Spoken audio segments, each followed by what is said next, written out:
know, Sandra, thank you. President or treasurer, you're always up to the task. And speaking of being up to the task, he is our leader, the chief executive of the city of New Orleans, the person who righted the ship of recovery, and who remains steadfast at the helm of the ship of state. Ladies and gentlemen, please welcome the mayor of New Orleans, the Honorable Mitch Landrieu.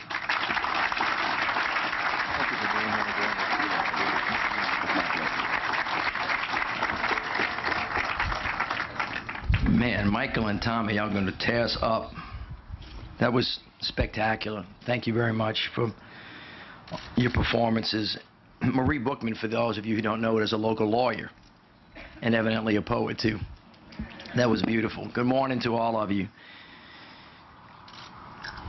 We have a lot of folks that are visiting us this week, and I want to take a minute to try to do the best I can to make sure that the people of New Orleans know that the world has not forgotten us and continues to hold us up as a model for the country and are here with us to remember us. This week, we want to commemorate the lives lost, which we're doing today, and we want to say thank you to the world that came to our aid in our darkest hour. And so we are joined by our governor. Governor Bobby Jindal is with us.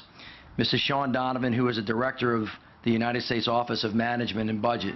This is a guy that actually functionally runs the country.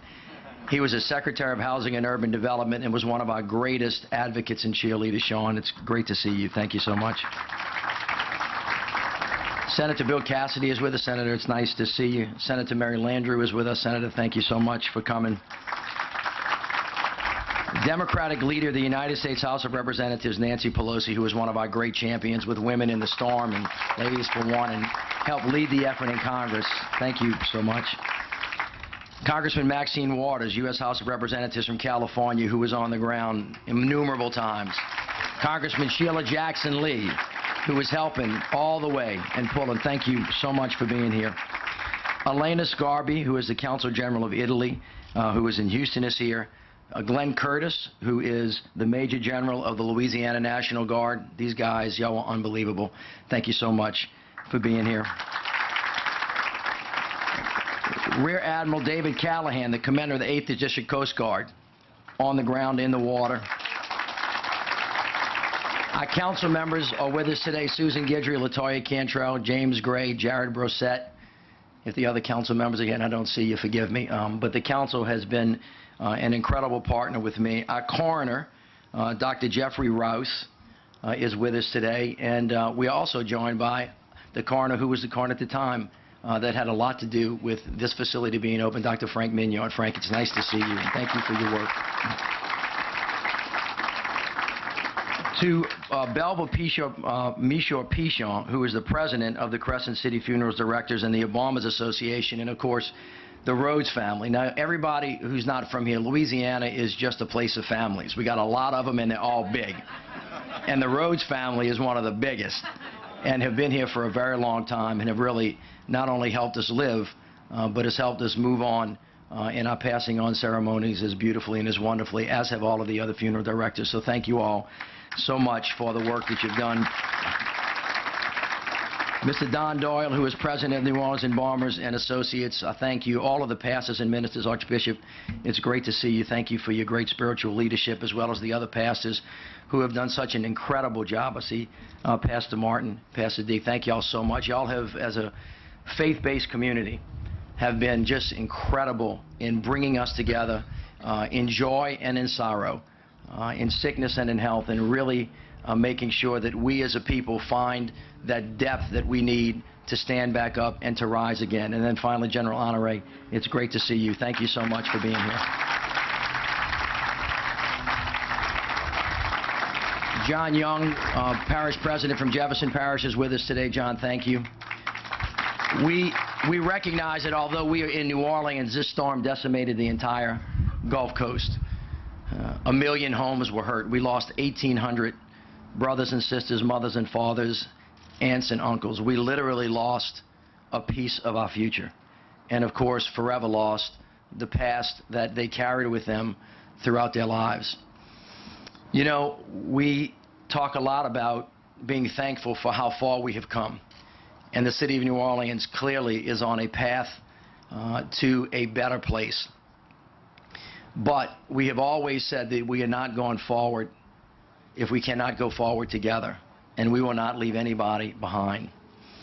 This particular space that we're in is sacred ground for a lot of different reasons. When I was a lieutenant governor, when the storm hit, Governor Blanco actually gave me the duty early on of helping put together the DMORT teams and to actually make sure that we were able to get the folks in place who were necessary to find the people who were lost and to make sure we reconnected them with their families.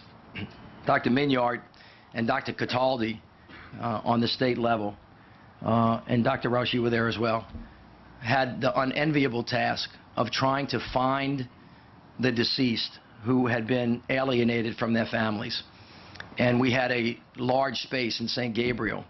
And from time to time, people would come, pick up their loved ones, and then it went on, and then it went on, and then it went on, and then it stopped. And nobody came to claim these bodies. And the folks that helped put this memorial together really called us into moral purpose and said, you know, you said we weren't going to leave anybody behind. We weren't going to forget anybody. We really have to set up a sacred space for the people to always remember that we're never going to leave anybody behind. And so although the American citizens that lie on this sacred ground are unnamed, they are not unclaimed because we claim them.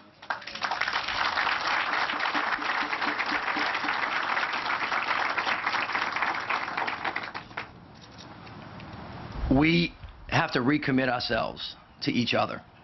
The reason that we were able to survive is because in our darkest hour, as the Psalms say, joy cometh in the morning. Flood came in. The water began to recede, but another flood came, and that flood was each other.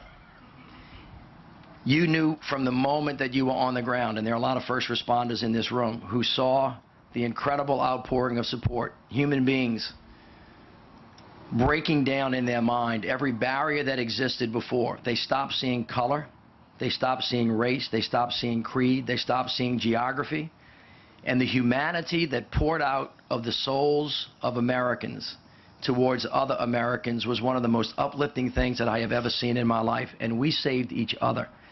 And that is something that this country needs to keep in the forefront of their mind when we move back into our day-to-day ho-hum, not under threat of life and death, walking along, not worrying about the future selves. Because when we came together as one people, we not only saved ourselves, but we saved a great American city, we saved a great country.